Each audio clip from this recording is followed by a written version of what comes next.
Wonderful audience. We'll be making another video on another hybrid I plan to make against Vex.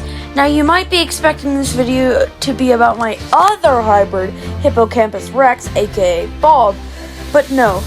Instead, I decided to just make a post for him. Even though he is very important and I do like him, I just didn't have the time then. So instead, this video will be focused on the third hybrid I have made for this water hybrid war. Magnus Sicarius. Down the genome. Sorry for my tiredness there. I am now getting into the full breakdown of my new hybrid, Magnus. So, what makes Magnus so special? Last time I made a tanky crocodile that didn't fare too well against Vex. But this time I'm going for a different strategy. And it's not the same strategy as Bob either. Bob is meant to be more agile, zooming around Vex while significant damage to her. Instead, Magnus is the ultimate ambush predator. The one who can wait and will wait forever until its prey comes close. The one who will not fail when he has his sights set on his prey. And his prey today is Vex. While Magnus is currently in his holding cell, he will be moved soon to a location that has not been yet disclosed. While Magnus is here, let's study him. First up, let's break down the first animal in his genome. The base of his genome is the tasseled wobbegong. Now this pick is a very interesting one, but it starts off with a very good base for our ambush predatorness. This adds a relatively flat body, as well as the obvious tassels. These are structures that grow from the face and allow for even easier camouflage, blending in with the native flora. We also have the mouth of the tasseled wobbegong. Well, this will be modified. The largest thing is that it will be able to create a small amount of current, sucking smaller prey directly into its mouth. This will not be useful against Vex, but as you will see later, we will need to keep our energy stores up. So snacking on smaller prey with this useful ability will indeed be useful. Now the next genome to touch Magnus is the stonefish. This is a great pick because first of all, we get venomous spikes, and second of all, we get a rock-like composure and coloration. This will be very useful for blending in with this sort of sandy and rocky seabed that we are planning too. However, the stonefish's venom is something we will not use, as I will explain later. Other than that, stonefish, pretty decent pick. Nothing else really to add here. Next two contributors do add a lot. And yes, I say two, as I'll be grouping them together. They are both species of ray. First up being the Marble Torpedo Ray.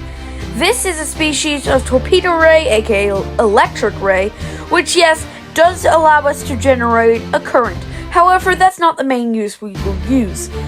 First off, it gives us a smaller tail fin, which should be useful for shorter bursts of speed, as well as just better at sinking into the sand. This also will give us large fins. Instead of the wobbegong's slightly triangled ones, we now have round ones, which will help us flatten out our body even more to help us bury under the sand, which the next animal helps even more with. Blue spot stingray. Well, we will not be getting the coloration from this very beautiful type of ray. We will be taking one crucial detail, that being the sharped venomous barb at the end of their tail. Now, we are going to use this to literally shank Vex to death.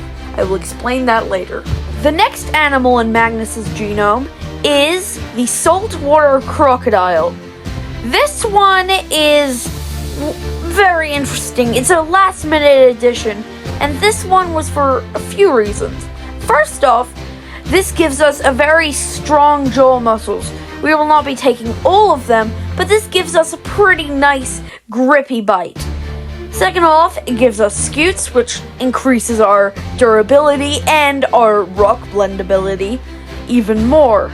Third off, it makes us pretty aggressive, and Magnus is now very territorial, as saltwater crocs are. This gives Magnus a better incentive to actually go after Vex. Now, the next genome is one of the most interesting. It is the box jellyfish. This will provide us vital venom glands, giving us the neurologically destroying venom of the box jellyfish. It is widely considered by scientists to be one of the most deadly venoms known to man.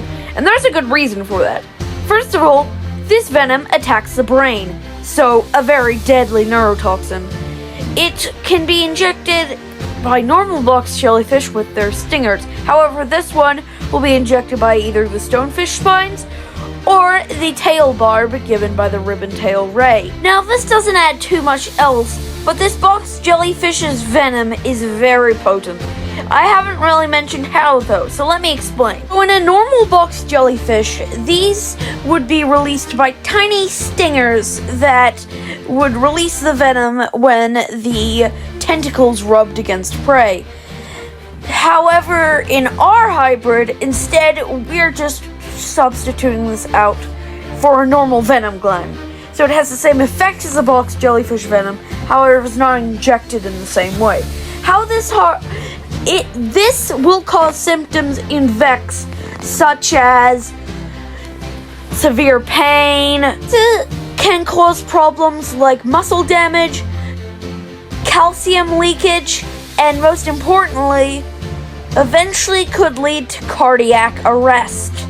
Now, you might be thinking, hey, wait a minute, a few of the other hybrids had venom, but Vex could just sleep it off.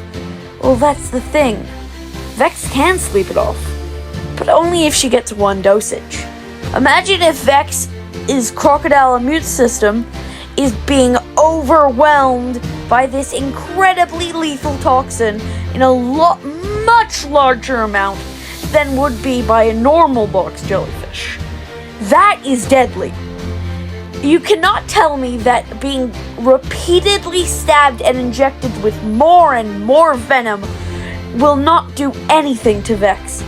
Vex will surely suffer. And one of the biggest things is that muscle damage can mean that even if after getting a ton of dosage, Vex somehow manages to escape our jaws, it will make it significantly harder for her to move again, allowing us to pretty easily snap her back up and continue the process until she's dead. Which is very important. We need to make sure she's dead. Now, I will admit, this fight will be pretty boring. But, let's spice it up. I've added a few more animals, and let's go over them. Because one of them's pretty cool. Next animal in Magnus's genome, we'll go over pretty quickly. That is the zebra moray. This will add a second pair of jaws inside the throat, making it even harder for Vex to escape our jaws. This will be pretty nice, and with the saltwater crocodile teeth and overall muscle structure, we will be able to crunch down and not let go. And Vex is going to find it extremely hard to escape, especially when she's being repeatedly stabbed with venom. But here's a question you might be asking yourself. Wait a minute, how the hell am I going to lure Vex, an incredibly intelligent animal, over to the place we're going to ambush her? She has great echolocation, so we can't, ambush her in open water. Sure, we could hide under the sand, but how are we gonna get her close enough? Well, that's easy. You see, smart animals have a pretty big weakness. GojiGuyy says it's anxiety and fear, and that's true. But there's another weakness. Curiosity. Now, GojiGuyy himself, if you're watching this, I know you said this. I was on that stream. By the way, thank you for reacting to my video. other than that, you said that Vex could be possibly lured into the deep, but she'd be too intelligent and go up once she realized she'd beaten crushed. That is true. But what if we use that curiosity to lure her in? How do we do that? Well, that's easy. Next contributor is the loose jaw dragonfish. These guys are frickin' freaks of nature. I mean, look at that jaw. But that's not what we want. Look below their eyes. You see those glowing red pits, probably from hell? Well, we'll use those to our advantage. Because we can use those, place them on the side of our flat head, and bury ourselves just deep enough so that the bright red glowing patches beneath our eyes are still visible to anything swimming by, aka Vex. Vex is gonna be like, ooh, what's this? And she's gonna swim closer, and then closer. Just a little bit closer now, Vex. And boom, Magnus has got her, and the fight's over. Now that's probably the biggest thing. I'll address this right now. Gonna be honest, the fight will be a little boring. Now there is one way that this fight could go that would be less boring, although I think that this is unlikely. It's more likely that either Vex is going to escape and kill Magnus or run away, or Vex is going to die by Magnus's jaws grabbing, and that's the end of the fight. But there is a possibility that those two could fight it out, and that'd be pretty cool. But seeing that Magnus does have significantly okay armor, he could survive one bite from Vex, but it's more likely that it's going to be a one-shot deal. So I understand that might be a little boring. So if you don't want to choose Magnus as the main villain because of that, GojiGuyy, that's fine. I just really wanted to make this video. Other than that, that is mostly all of Magnus's genome to the art reveal. Now, before I do, I just want to put one thing up.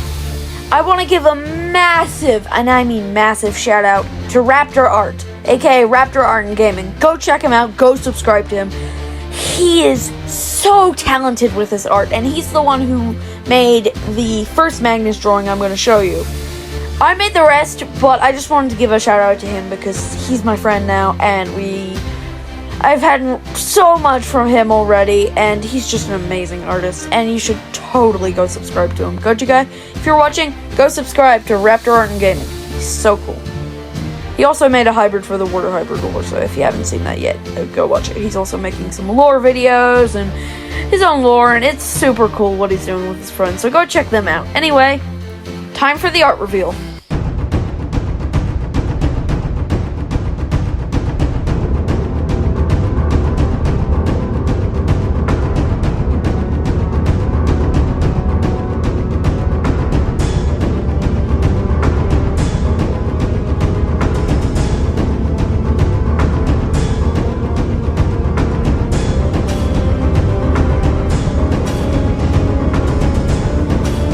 That's the video.